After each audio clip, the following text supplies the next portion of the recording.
말씀 고백을 하시겠습니다. 성경은 내게 말씀하시는 하나님의 음성입니다. 하나님이 누구이시며 나를 향한 하나님의 목적이 무엇이며 내가 얼마나 존귀하고 사랑받는 사람인지를 말해줍니다. 그리고 내가 어떤 사명과 전을 품고 살아야 할지도 가르쳐줍니다. 오늘 이 말씀 앞에 마음의 문을 엽니다. 내 심령이 열려있는 만큼 나는 오늘도 새로운 은혜와 축복을 받을 것입니다. 이제 하나님의 말씀을 기쁘게 듣겠습니다. 아멘.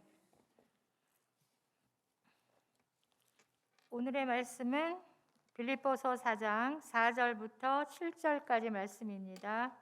빌립보서 4장 4절부터 7절까지 말씀 다 함께 읽겠습니다. 주 안에서 항상 기뻐하라. 내가 말하노니 기뻐하라. 너희 관용을 모든 사람에게 알게 하라. 주께서 가까우시니라. 아무것도 염려하지 말고 다만 모든 일에 기도와 간구로 너희 구할 것을 감사함으로 하나님께 아뢰라. 그리하면 모든 지각에 뛰어난 하나님의 평강이 그리스도 예수 안에서 너희 마음과 생각을 지키시리라. 아멘.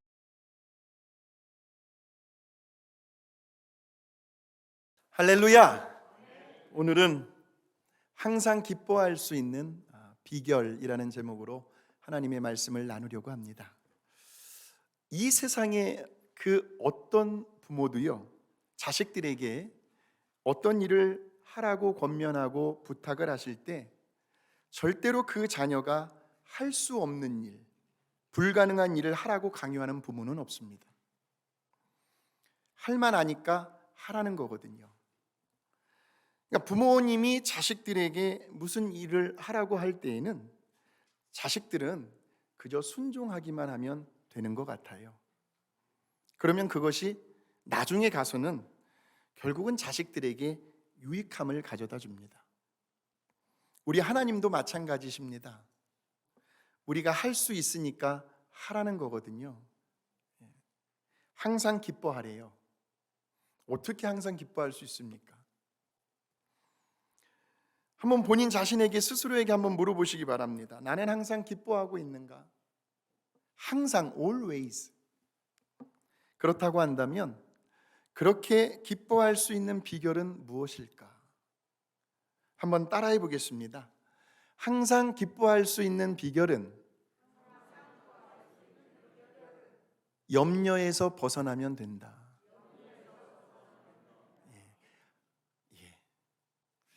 그래서 그 해답이 어디에 숨겨져 있는가를 보았더니, 자, 오늘 본문의 말씀 4장을 한번 보실까요? 4장에 그 비결이 숨겨져 있습니다. 주 안에서 항상 기뻐하라. 내가 다시 말하노니 기뻐하래요. 자, 똑같은 선상에서 데살로니가전서 5장 16절에서 18절의 말씀을 한번 보겠습니다. 항상 기뻐하라. 쉬지 말고 기도하라. 범사에 감사하라. 이것이 그리스도 예수 안에서 너희를 향하신 하나님의 뜻이래요. 자, 그러면 아까 빌립보서하고 지금 데살로니가 전서에서 공통적으로 나오고 있는 구절이 있습니다. 우리가 항상 기뻐하려면 어디에 머물러 있어야 한다는 거죠? 그렇죠. 주 안에. 그리스도 예수 안에 라는 말씀입니다. 사실 그래서 어떻게 보면 오늘 이 시간 저와 여러분의 모습이 주 안에 있는 거예요. 우리 모두는 지금 주님 안에 거하고 있는 거죠. 자, 그 고백을 우리 한번 찬양으로 한번 불러보시겠습니다. 주 안에 있는 나에게 딴 근심 있으랴. 십자가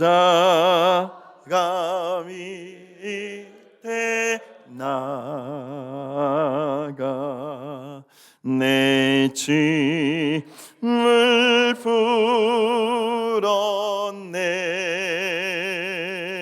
주님을 찬송하면서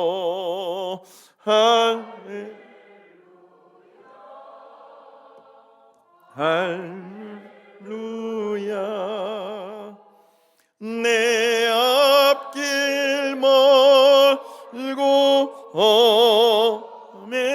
험해도 나 주님만 따라가리.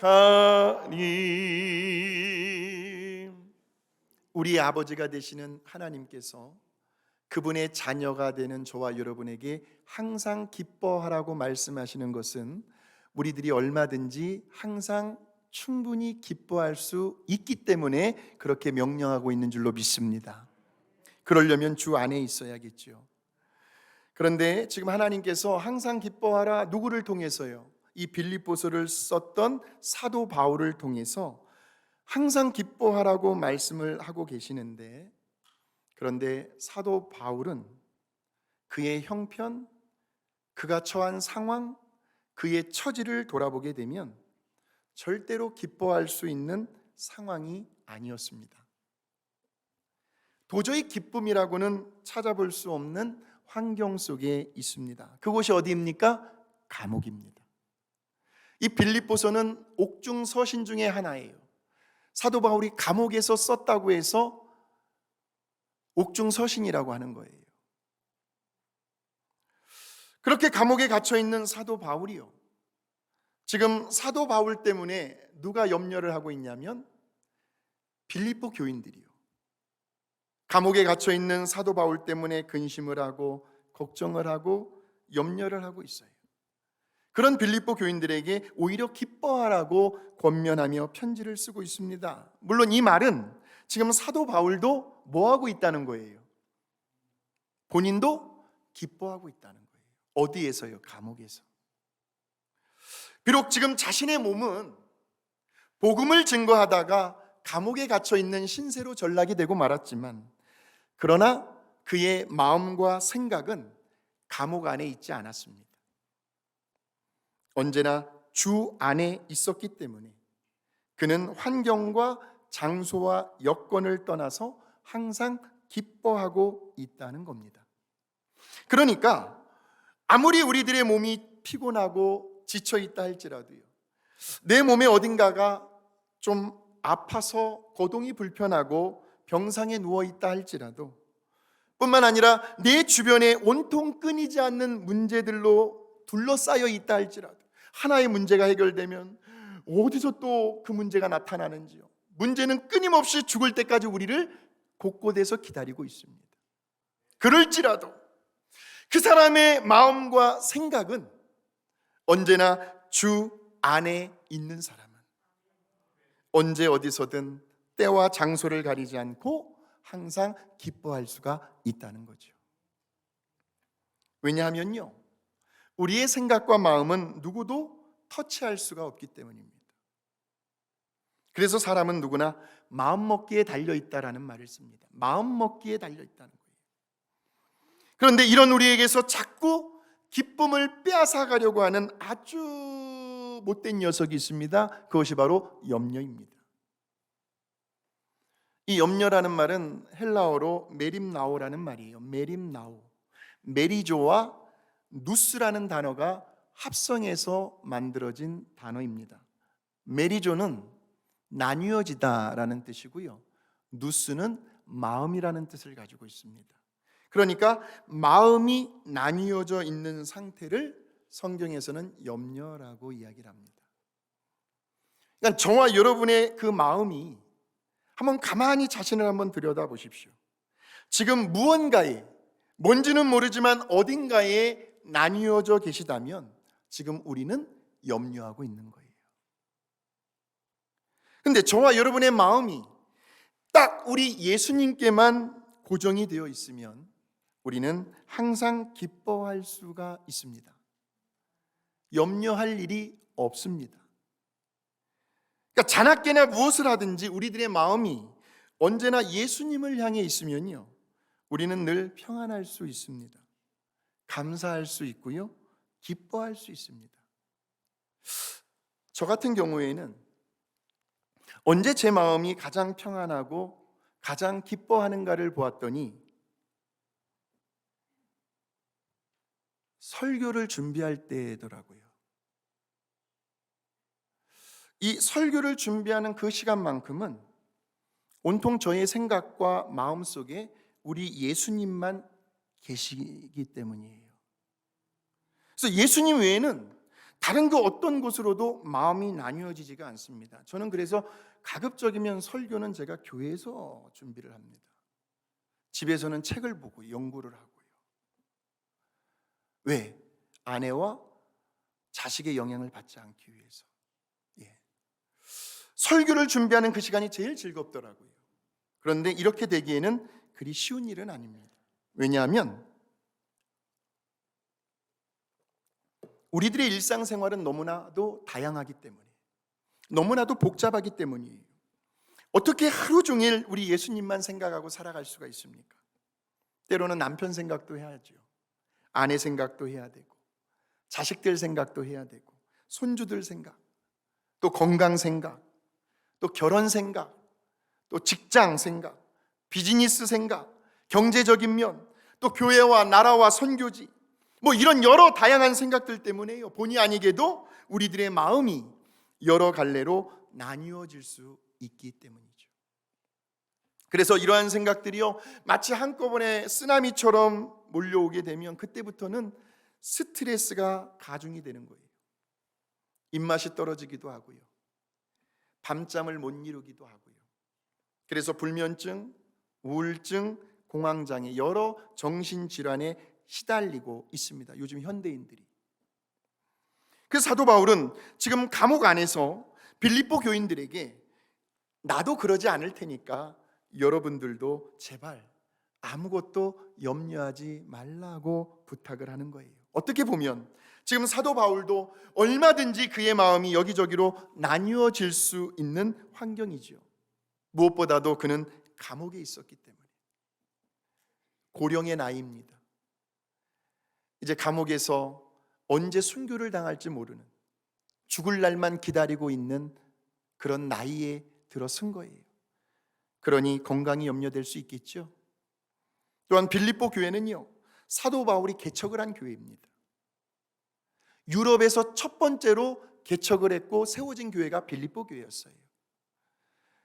그 개척을 하면서 그 어려운 시간들을 사도 바울과 함께 보내주었던 그 빌립보 교인들이 너무나도 고맙고 소중한 사람들이었어요. 그래서 그들이 자기가 없는 동안 신앙생활은 잘하고 있는지, 정말 그들의 믿음을 신실하게 잘 지키고 있는지 염려도 되었을 겁니다. 그리고 혹시라도 사도 바울도 사람이니까요, 도대체 내가 무슨 잘못을 했길래 내가 이 자리에 있는 거야? 나는 그저 복음을 전한 것뿐인데 왜 나에게 이런 시련을 주지? 왜 나에게 이런 고난이 찾아왔지? 내가 뭘 잘못했길래? 자신의 신세를 안탄하며 하나님을 원망하고 얼마든지 하나님께 불평할 수도 있는 상황이었어요. 그러나 사도 바울의 마음은 나뉘어지지가 않았습니다. 그러니까 어떤 문제가 있든지 간에 그 문제로 인해서 제발 마음이 나뉘어지지 말라는 겁니다. 주님께 가 있어야 할 저와 여러분의 그 마음이 다른 어떤 곳으로도 빼앗기지 않게 되시기를 주의 이름으로 축원합니다. 그러면 항상 기뻐할 수 있습니다. 그렇게 되기 위해서는 저와 여러분의 마음을 하나로 모으는 것이 중요해요. 하나로 모아야 합니다. 자, 그래서 빌립보서 1장 20절에서 21절의 말씀을 이제 보게 될 텐데, 지금 사도 바울의 마음이 어디로 하나로 모아지는지를 한번 잘 캐치해 보십시오. 지금 사도 바울이 간절히 원하고 있는 기대와 희망이 있어요. 내가 어떤 일에서도 부끄러움을 당하지 않고 예전과 같이 지금도 큰 용기를 가지고 살든지 죽든지 언제나 누구를 높이는 거예요? 그리스도를 높이는 것입니다. 이것은 내게 사는 것이 그리스도이므로 죽는 것도 유익하기 때문이지요. 자, 연이어서요, 내가 이 모든 것을 이미 얻었다는 것도 아니며 완전해졌다는 것도 아닙니다. 다만 그리스도 예수님이 나를 위해 무엇을 마련하셨어요? 천국의 상급, 그 상을 받으려고 사도 바울은 지금도 계속 달려가고 있다는 거예요. 그러면서 빌립보 교인들에게 형제 여러분, 나는 그것을 하늘의 상을 이미 얻었다고 생각하지는 않습니다. 그러나 한 가지 일만은 분명히 하고 있습니다. 즉 뒤의 것은 잊어버리고 앞에 있는 것을 잡으려고 그리스도 예수님 안에서 하나님이 위에서 나를 부르신 그 부름의 상을 얻으려고 목표를 향해 달려가고 있습니다. 그러므로 믿음이 성숙한 사람들은 모두 이와 같은 생각으로 살아야 합니다라는 거예요. 지금 사도 바울의 생각과 마음이 온통 누구에게가 있습니까? 주님에게가 있죠. 예수님에게 사로잡혀 있습니다. 그의 마음이 오직 예수님 안에 있었기 때문에 이것이 바로 사도 바울이 감옥 안에서도 항상 기뻐할 수 있었던 비결이에요. 자, 우리 한번 옆 사람을 한번 축복해 주시겠습니다. 무슨 일이 있어도 예수님 안에 있어야 합니다. 시작. 무슨 일이 있어도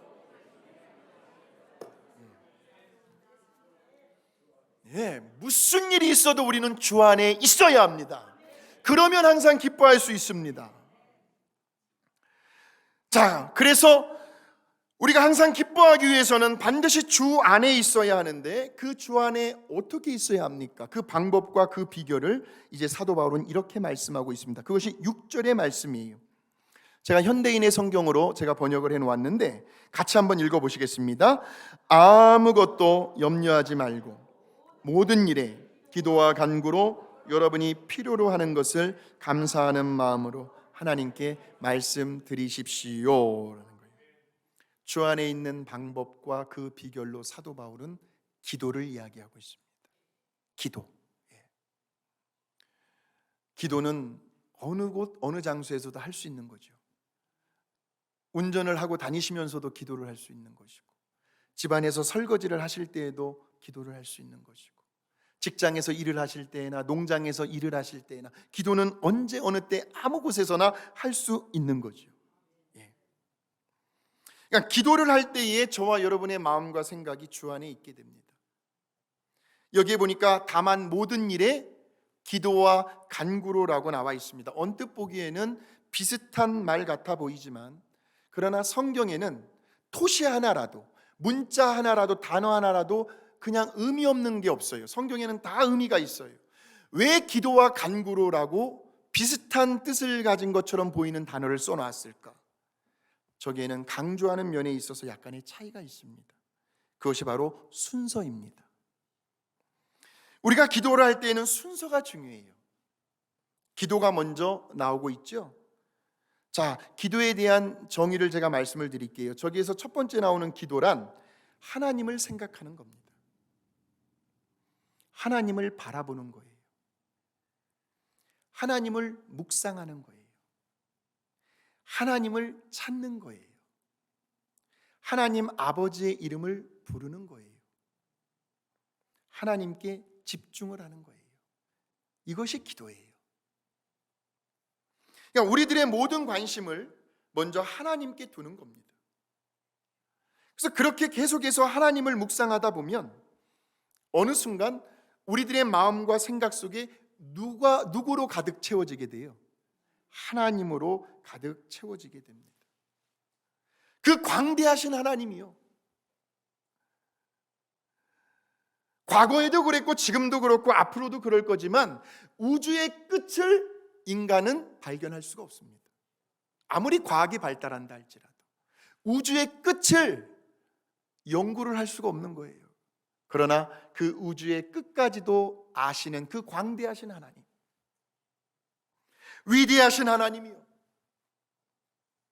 도저히 측량할 수 없는, 어떻게 갚을 수가 있어요? 갚을 길이 없는, 그 다함이 없는 그 하나님 아버지의 사랑과 그 은혜와 그 자비와 그 용서와 그 긍휼에 풍성하신 그 하나님이요, 어제까지도 하나님 앞에 부끄러운 삶을 살았지만 오늘 이 시간에도 나와서 하나님 잘못했습니다, 염치가 없지만 하나님 용서해 주세요 하면 하나님은 우리를 다 안아주시고 받아주시는 그런 하나님, 온 우주 만물을 지으시고 인간의 생사화복을 다스리시며 주관하고 계시는 창조주의 하나님을 묵상하는 거죠. 홍해를 가르셨어요. 홍해를 갈라서 마른 땅이 되게 할 줄 누가 알았겠습니까? 모세도 몰랐습니다. 죽은 자도 살리시고 불치의 병도 고치시고요. 100세 때 아이를 낳게 하셨어요. 안 되는 것도 되게 하시고 불가능한 것도 가능하게 하시는 그 전능하신 하나님을 묵상하는 거죠.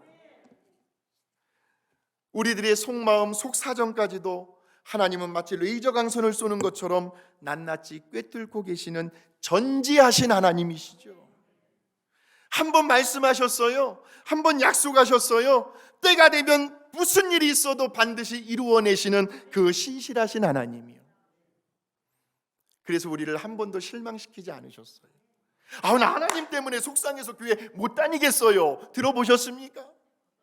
우리를 한 번도 실망시키지 않으시고 언제나 변함없이 한결같이 우리와 함께 동행해주고 계시는 그 임마누엘의 하나님을 묵상해 보는 거죠. 또한 앞으로도 때마다 일마다 우리들의 필요한 것들을 채워주시고 우리들의 그 간절한 소원을 만족하게 해주시는 분은 여호와 이레의 하나님 한 분밖에 없는 거죠. 그분을 묵상하게 되면 그 하나님의 위엄과 그 하나님의 능력과 영광이 우리도 모르는 사이에 저와 여러분의 마음을 압도하게 된다는 거예요. 압도하게 돼요. 그래서 우리들이 늘 즐겨 부르는 찬양이 있습니다. 우리 같이 한번 고백을 해보시겠까요?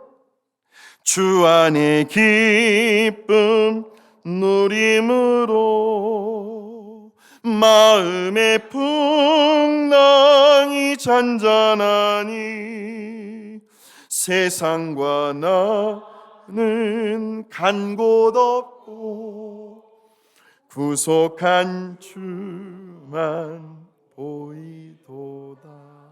그럴 수밖에 없죠. 이미 우리의 마음속에는 누구로 가득 차 있으니까요. 예수님, 하나님, 성령님. 내 자신이 보이지가 않는 거예요. 더 이상 문제가 보이질 않아요. 문제의 영향을 받지도 않습니다. 내 주변의 환경과 여건이 보이지가 않는 거예요. 그리고 누구만 보여요? 구속한 주만 보이도다. 그렇게 주님만 보이게 되니까 이제 더 이상 세상 일로 인하여 근심, 걱정, 불안, 두려움, 우리들의 마음을 얼마든지 나뉘어지게 만들었던 온갖 세상의 문제들이 이제 더 이상 우리들의 마음과 생각에 영향을 주지 못한다는 거죠. 그래서 이 예배의 자리가 너무나도 중요해요. 너무나도 소중해요. 왜냐하면 예배는 주 안에 거하는 시간이기 때문에. 지난 한 주간 세상 일로 인해서요, 이리저리 나뉘어졌던 우리의 마음을 온전히 하나님께로 향하게 하는 시간이 바로 예배입니다. 그래서 예배에는 아주 중요한 세 가지 요소가 있습니다. 찬양과 기도와 말씀이죠. 이 세 가지의 요소가 저와 여러분의 마음을 하나님께로 모아줘요. 그럴 때에 우리들의 마음 가운데 기쁨이 생겨납니다. 마음이 평안해집니다. 강하고 담대해집니다. 그리고 모든 문제로부터 자유함을 누리게 됩니다. 우리는 이러한 현상을 가리켜 은혜 받았다라고 이야기를 합니다. 근데 저의 소원 같아서는요, 10명이 예배를 드리든 100명이 예배를 드리든 모든 성도님들께서 한 분도 빠짐없이 다 이러한 주 안에 거함으로 인하여 하나님께서 부어주시는 은혜를 받아 누렸으면 좋겠어요. 이것이 저의 간절한 소원이에요. 그런데 이렇게 될 수는 없어요. 100% 다 은혜를 받으실 수는 없어요. 왜? 우리 예수님도 그건 못하셨어요. 가룟 유다요, 가룟 유다.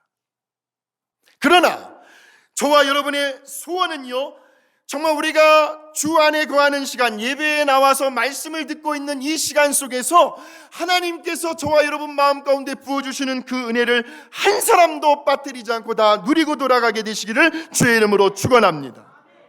기도를 통해서요, 우리들의 마음과 생각이 하나님께 사로잡히게 되면 그때부터는 하나님의 마음과 하나님의 감정이 우리들에게 전염이 됩니다. 그래서 기도가 먼저 나오고 있는 거예요. 그 다음 순서로 뭐가 나와요? 기도와 간구로, 간구입니다. 여기서 이 간구는 이제 우리들이 어떤 특정한 문제들이 있잖아요. 그 문제들에 대해서 아주 구체적으로 상세하게 기도를 하는 시간이에요. 기도는 구체적이어야 합니다. 기도는 아주 상세하게, 아주 작고 사소한 일들까지도 하나님 아버지 앞에 낱낱이 다 고백하는 시간이 바로 간구의 시간입니다. 아버지, 속상해 죽겠어요. 오늘따라 왜 이렇게도 짜증이 나죠? 날씨도 덥고 괜한 어먼 사람 옆에 있는 사람 잡고요. 이러면 안 되는 거 알면서도 저도 제 자신을 어떻게 컨트롤할 수가 없어요. 아버지, 아버지, 제 나이가 몇이에요? 제가 신앙생활을 얼마나 오랫동안 해왔어요? 저도 다 알아요. 알면서도요, 왜 그 사람 때문에, 그 문제 때문에 제가 스트레스를 받고 있는지 모르겠어요.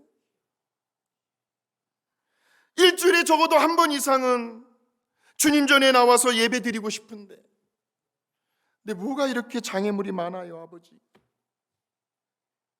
그러니 하나님, 제발 저를 도와주세요. 제발 이 문제 좀 해결해 주세요.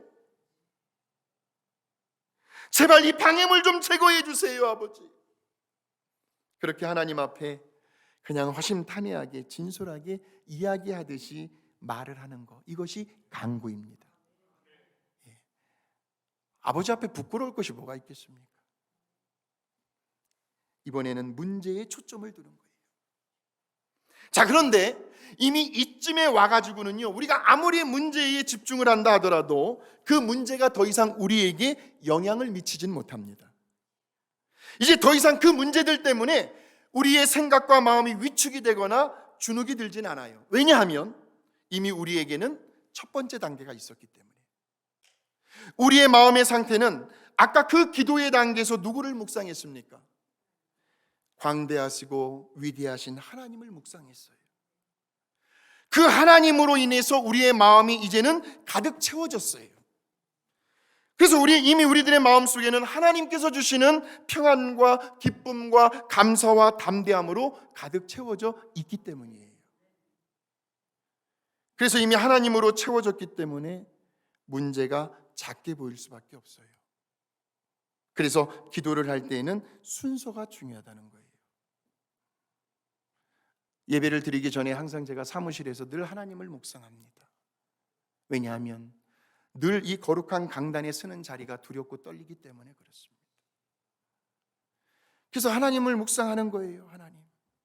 그러다 보면 그 하나님으로 인해서 제 마음이 어느새 강하고 담대해집니다. 그래서 나오는 거거든요. 먼저 하나님을 묵상하고 그리고 난 다음에 문제에 집중하라는 거죠. 그렇게 우리들의 마음과 생각이 기도와 간구를 통해서 주 안으로 들어가게 되면 이제는 어떤 현상이 나타나게 되냐면 7절의 말씀을 한번 보겠습니다. 7절 시작. 그러면 도저히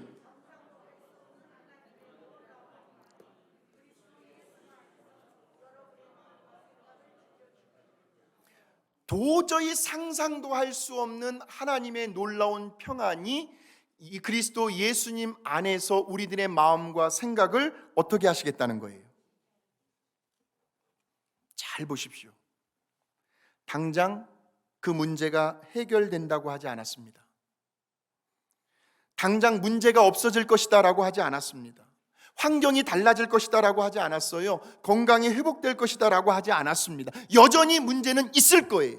그러나 그 대신 뭐라고 말씀을 하고 있습니까? 무엇을 지켜주시겠다는 거예요? 우리들의 마음과 생각을 평안할 수 있도록 지켜주시겠다는 거죠. 문제 속에서의 평안이고요, 폭풍 가운데서의 평안이고요, 아픔과 고통 속에서의 평안이고요, 갈등과 고민과 스트레스가 여전히 존재하고 있는 상황 속에서의 평안입니다. 사랑하는 성도 여러분, 이 세상에서의 가장 큰 축복은 마음이 평안한 겁니다. 항상 기뻐할 수 있는 비결이요, 그것은 염려로부터 벗어나는 일이고, 그 염려는 우리들의 마음이 나뉘어지지 않고 오직 주 안에 있을 때 염려는 사라지게 될 것이고요, 그 주 안에 있는 시간이 바로 예배 시간이고요. 우리는 예배를 통해서 우리의 마음을 하나님께로 하나로 모을 수가 있고요. 그리고 먼저 하나님을 묵상하게 되면 여전히 문제는 존재한다 할지라도 우리는 그리스도 예수 안에서 마음의 평안을 유지해 나갈 수가 있다는 거고요. 그렇게만 된다면 우리는 어떠한 상황 속에서도 항상 기뻐할 수가 있습니다. 이번 한 주간도 언제나 늘 주 안에서 항상 기쁨만 가지고 살아가게 되는 저와 여러분이 되시기를 주님의 이름으로 축원합니다.